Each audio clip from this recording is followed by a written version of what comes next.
कल्याणी देवी और केशव जी बेंच पर बैठे खुद को एक अपराधी जैसा महसूस कर रहे थे। अतीत में की गई गलतियों का पश्चाताप करने का वक्त आ गया था।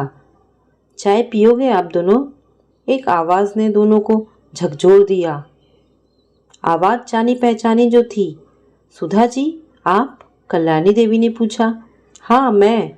मेरे यहाँ इस वृद्धाश्रम में होने पर आपको अचंभा तो नहीं होना चाहिए। मुझे आश्चर्य तो इस बात का है कि आप दोनों यहाँ कैसे? क्या आपकी बेटी ने आपको भी निकाल दिया या बेटे ने? सुधा जी ने भरे गले और थोड़े गुस्से से कल्याणी जी और केशव जी की ओर देखा। कल्याणी देवी और केशव जी दोनों बिना कुछ बोले अपना सामान उठाया और अपने कमरे की तरफ बढ़ गए। सुधा जी का अतीत आज फिर उनके सामने आ गया था।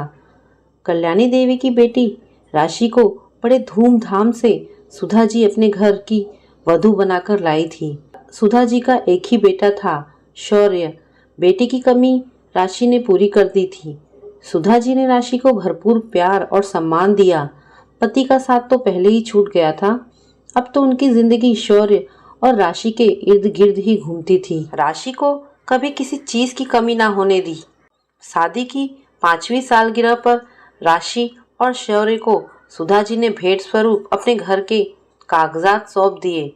सुधा जी का कहना था, अब ये ही तो मेरे बच्चे हैं, इन्हीं का है सब कुछ। आज दो या फिर कल, इन्हीं को तो देना है। मम्मी जी, आपका रानी हार मुझे दीजिए ना पहनने के लिए। भाई की शादी है, मैं सबसे अलग दिखना चाहती हूँ। राशि ने अपनी सास सुधा जी को कहा। हाँ बेटा, जरूर पहन ले, लेकिन थोड़ा ध्यान रखना बेटा, शादी में बहुत लोग आएंगे जाएंगे, इधर उधर मत रखना। हाँ मम्मी जी, ध्यान रखूंगी, राशि ने बोलकर रानी हार अपने कब्जे में ले लिया। जब शादी से लौटकर आई तो 2-3 दिनों तक राशि ने रानी हार के बारे में कुछ नहीं कहा, ना वापस सुधा जी को दिया। सुधा जी ने भी संकोच में कुछ ना पूछा। बेटा राशि, वो जो रानी हार है वो वापस संभाल कर रख देती हूँ, तुम दे दो, सुधा जी ने कहा। मम्मी जी, मैंने तो उसे पहले ही संभाल कर रख दिया है। मैंने और शौर्य ने बैंक में एक लॉकर लिया है, उसमें रख आई। सारे गहने मैंने लॉकर में रख दिए, राशि ने कहा। हाँ मम्मी, राशि ने सोचा इतना महंगा हार घर में रहे सही नहीं, इसलिए हमने वहां रख दिया, शौर्य ने कहा। धीरे धीरे हर चीज पर राशि ने अपना हक जमा लिया। घर के खर्चे से लेकर बैंक के खाते में सब जगह राशि का नाम था। घर तो पहले ही सुधा जी ने बेटे के नाम कर दिया था, लेकिन होने को तो कुछ और ही मंजूर था। एक सड़क दुर्घटना में बेटे की असामयिक मृत्यु से दुख का पहाड़ टूट पड़ा। अभी तो राशि की शादी को 6 वर्ष ही बीते हुए थे।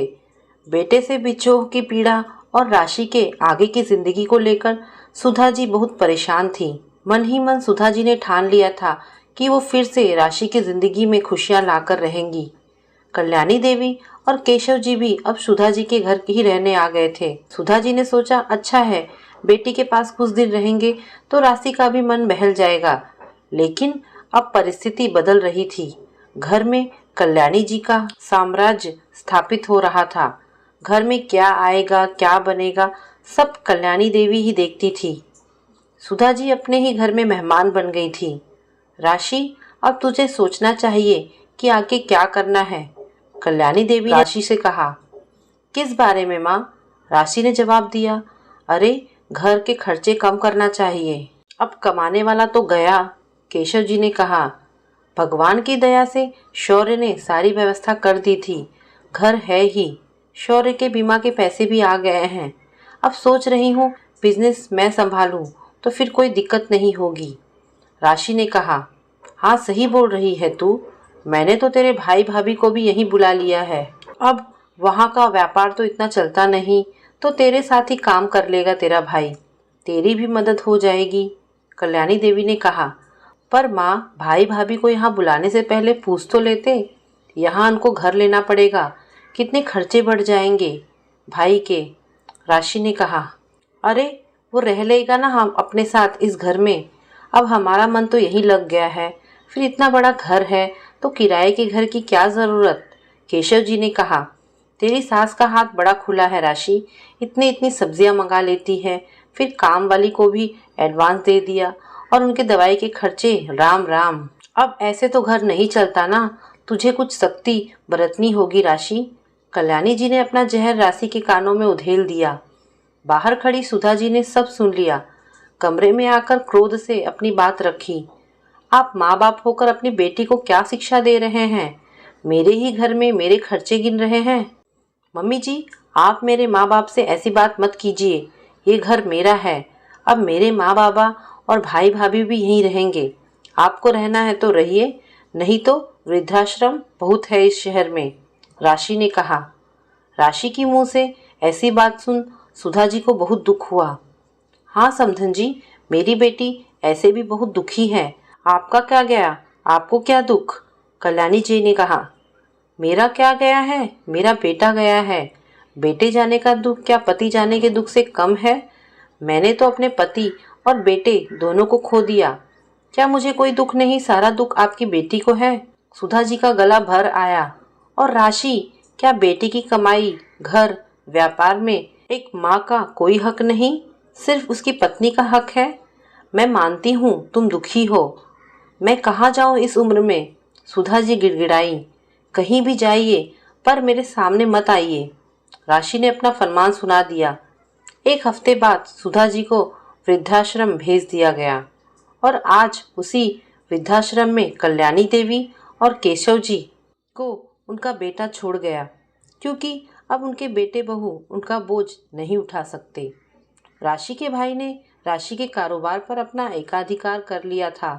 भाभी ने भी राशि से सारे रिश्ते खत्म कर दिए। राशि ने भी दूसरी शादी कर ली और विदेश चली गई।